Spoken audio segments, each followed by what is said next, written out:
Hello African pilot viewers, welcome to AviaDev. I'm delighted to share my podium now with the Commercial Director of ASKY. The conversation that you had yesterday, what for you was such a key takeaway? One is the protectionism, the other one is to develop intra-African trade. But even if we do that one, we need something which is very important, which is to promote the mobility. Right now, getting a visa from one African country to another one is a headache. So even if we set up the liberalization of the sky, we increase intra-African trade, we still need people to move easily. Many countries are doing now free visa for Africans. Togo did it 2 or 3 weeks ago. Congo has announced it effective January 2027. And the best thing that will happen, or that will be there for Africa, is for all Africans to move easily without having to go through a lengthy visa processes. So tell me a bit about ASKY. How big is your fleet? What are you buying? Are you leasing? Yes, ASKY is a regional airline. We are based in Lomé, Togo, a small country in West Africa. We are having 16 years of operation this year. Means we started in 2010 with only 2 aircraft, but now we have 15 aircraft. All are Boeing, 737-800 and MAX 8 as a mix. And during a couple of months, we should get 2 additional aircraft, only MAX 8, to make a fleet of 17 aircraft. And for destination, we operate to 30 destinations right now, all in Africa.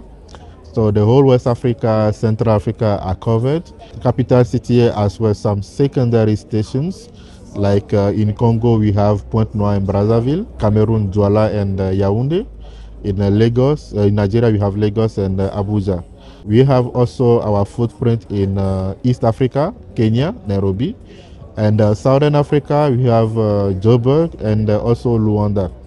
And this year, we are working actively to add Kano to our network, and from next year we should move a little fast with around 2 stations per year. And are you seeing that growth translate the market constraints, the profitability issues, not just for your airlines but African airlines in general? Like, how are you adapting to fight those odds?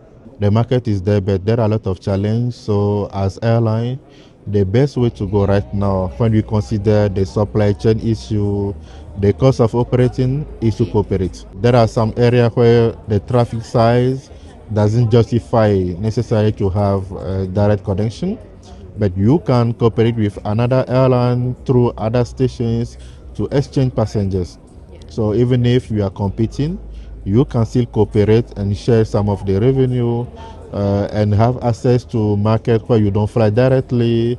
So these are some action from ASKY we carried out and which will be beneficial for many African carriers to do more cooperation, to have more synergy, to have joint negotiation of a lot of things and share experience as well. Do you have your own internal MRO facility, or are you also having to send it out? Now, right now we outsource the maintenance with Ethiopian MRO. Now we are in a project having our own in-house MRO. The project is on drafting 5 phase, but we have started already training young flight technicians. We have already a batch of 25 of them that have completed their training at Ethiopian Aviation Academy.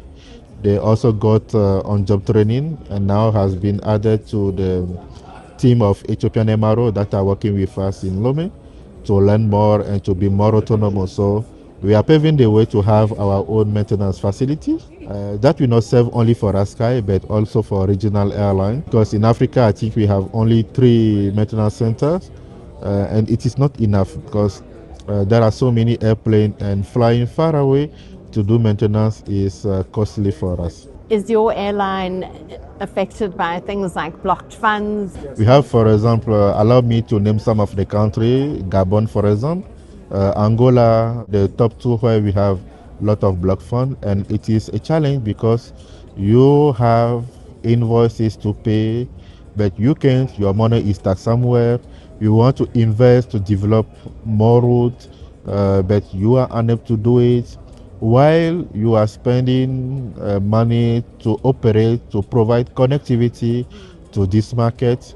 And even if you are allowed to repatriate funds, the cost is so high that you might prefer to be a bank than an airline operator. Without the interest. Yes, with the interest rate, interest charge for international transfer. And the other issue also we are having is mainly related to foreign hard currency, to have dollars, because we have a lot of expenses that are denominated in dollar, leasing, maintenance, and so on. So these are some challenge we are still facing and having a kind of issue for airline in Africa. How are you going to address these challenges and deal with it? We always try to keep negotiating with authorities, local authorities, and we also seek for support from our government to do a kind of mediation with our other partners, at least to release some of the fund, because we need the aviation to move forward. We don't need to put in place some practice that are dragging down all the efforts aviators are doing in Africa. ASKY is now moving to Ethiopian African Airline. We want to still continue providing essential connectivity to be the preferred link between African countries, and soon we are going to start flying to Europe, and we will be very happy to host all Africans who want to travel on our lines.